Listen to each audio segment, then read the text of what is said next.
ಕರ್ನಾಟಕ ರಾಜ್ಯದಲ್ಲಿ ಇತ್ತಿತ್ತಲಾಗಿ ಕನ್ನಡ ಚಿತ್ರಗಳು ಹಿಂದಿನಗಿಂತಲೂ ಒಂದು ಕಡಿಮೆಯ ಯಶಸ್ವಿಯನ್ನು ಕಾಣ್ತಾ ಇದ್ದೇವೆ.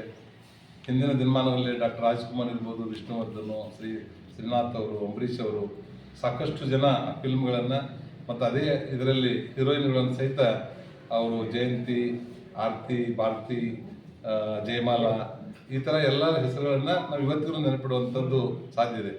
ಆದರೆ ಇತ್ತೀಚಿನ ದಿನಮಾನಗಳಲ್ಲಿ ಹೀರೋಯಿನ್ಗಳು ಒಂದು 2-3 ಫಿಲ್ಮ್ದಲ್ಲಿ ಕಂಡು ಕಳೆದು ಹೋಗುವಂಥ ಸಂದರ್ಭ ಕರ್ನಾಟಕದಲ್ಲಿ ನಡೀತಾ ಇದೆ.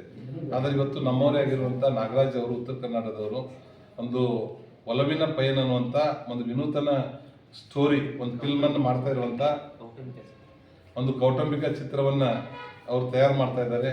ಅದರಲ್ಲಿ ಖುಷಿ ಅನ್ನೋಂಥ ಒಂದು ಹೊಸ ಹೀರೋಯಿನ್ ಅದರಲ್ಲಿ ಪಾತ್ರವಹಿಸ್ತಾ ಇರುವಂಥದ್ದು ಒಂದು ಹೆಮ್ಮೆಯ ವಿಷಯ. ಅದ್ರ ಜೊತೆಗೇ ನಮ್ಮ ಮಂಗಳೂರವರಂಥ ಕಿಶನ್ ಬಲ್ನಾಡ್ ಅವರು ಅದರಲ್ಲಿ ನಿರ್ದೇಶಕರಾಗಿ ಕೆಲಸ ಮಾಡ್ತಾ ಇದ್ದಾರೆ.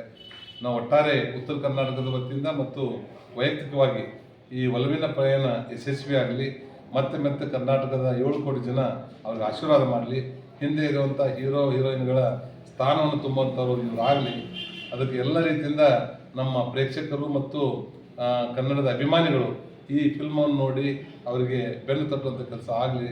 ಇವರು ಮುಂದೆ ಮಾಡುವಂಥ ಎಲ್ಲ ಫಿಲ್ಮ್ಗಳು ಸಹಿತ ಯಶಸ್ವಿಯಾಗುತ್ತೆ. ಶುಭ ಹಾರೈಸ್ತೇನೆ.